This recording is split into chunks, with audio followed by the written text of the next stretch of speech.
যারা সপ্তম শ্রেণীতে পড়ো তোমাদের তো অর্ধবার্ষিক পরীক্ষা অনুষ্ঠিত হচ্ছে, তো তোমাদের কৃষিশিক্ষার প্রশ্ন ও ফাইনাল সাজেশন নেওয়া ধরে গেলাম। তোমাদের যাদের কৃষিশিক্ষা পরীক্ষা তোমাদের জন্য এই ভিডিওটা খুবই জরুরি, তাই সম্পূর্ণ ভিডিওটা তোমরা অবশ্যই তোমাদের জন্য জরুরি। শিক্ষার্থীরা কোন কোন বিষয়গুলো থেকে তোমাদের প্রশ্ন হবে, তোমাদের প্রথম অধ্যায়ে রয়েছে কৃষি ও আমাদের সংস্কৃতি। এখান থেকে তোমরা কোন কোন বিষয়গুলো পড়তে হবে, এখানে তোমরা পার্ট 3 কৃষি ও কৃষকের উপর মানুষের নির্ভরশীলতা, এই অংশটা খুব ভালো করে পড়বে। এটা সাধারণত সৃজনশীল এবং সংক্ষিপ্ত প্রশ্নের জন্য আসে। পার্ট 5 রয়েছে কৃষি উৎপাদনের বৈচিত্র্য, এটা অবশ্যই পড়বে ভালো করে, এটা এমসিকিউর জন্য দরকার। পার্ট 6 রয়েছে উদ্যান ফসলের বৈচিত্র্য এবং পার্ট 7 রয়েছে কৃষিতে প্রাণীজ উৎপাদনের বৈচিত্র্য। এই 4টা পার্ট খুব ভালো করে পড়ে ফেলো প্রথম অধ্যায় থেকে, তাহলে তোমরা এখান থেকে কমন পেয়ে যাবে ইনশাআল্লাহ। সুতরাং অবশ্যই এই 4টা পার্ট তোমার বই থেকে দাগিয়ে ফেলো।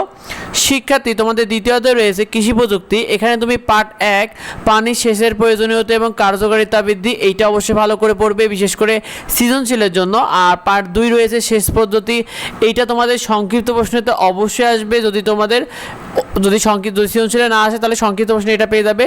তো সুতরাং শেষ পদ্ধতিটা অবশ্যই ভালো করে পড়বে। পার্ট 4 রয়েছে মাছের পুকুর পানি শোধন, এইটা খুব ভালো করে পড়বে। পার্ট 6 রয়েছে বীজ হতে চারা উৎপাদন, এইটাও খুব ইম্পর্টেন্ট।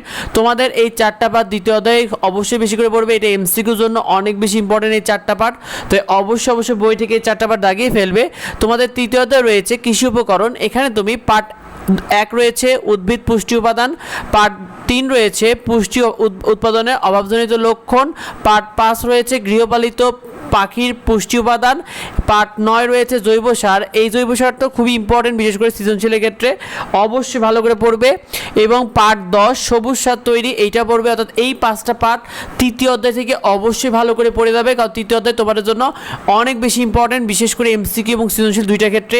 তো সুতরাং এইটা অবশ্যই ভালো করে দেখে যাবে। তোমাদের সপ্তম শ্রেণীর কৃষিকা প্রশ্নে সৃজনশীল প্রশ্ন 45 নাম্বার থাকবে, 60টার মধ্যে 4টা সৃজনশীল লিখতে হবে। সংক্ষিপ্ত প্রশ্নে 10 নাম্বার থাকবে, 60টার মধ্যে 5টা সংক্ষিপ্ত প্রশ্ন উত্তর লিখতে হবে। সময় থাকবে 2 ঘন্টা 30 মিনিট। অন্যদিকে তোমাদের এমসিকিউতে 25 নাম্বার থাকবে। তো তোমাদের প্রতিটি সাবজেক্টের নিয়মিত ফ্রি শিট এবং সাজেশনগুলো পেতে আমাদের এডুবঙ্গ ইউটিউব চ্যানেলকে সাবস্ক্রাইব করে রেখো, এডুবঙ্গ ফেসবুক পেজকে ফলো দিয়ে রেখো। তোমাদের কার কি সাজেশন দরকার অবশ্যই কমেন্টে আমাদেরকে জানিয়ে দিও। দেখা হয় পরবর্তী ভিডিওতে। ধন্যবাদ সবাইকে।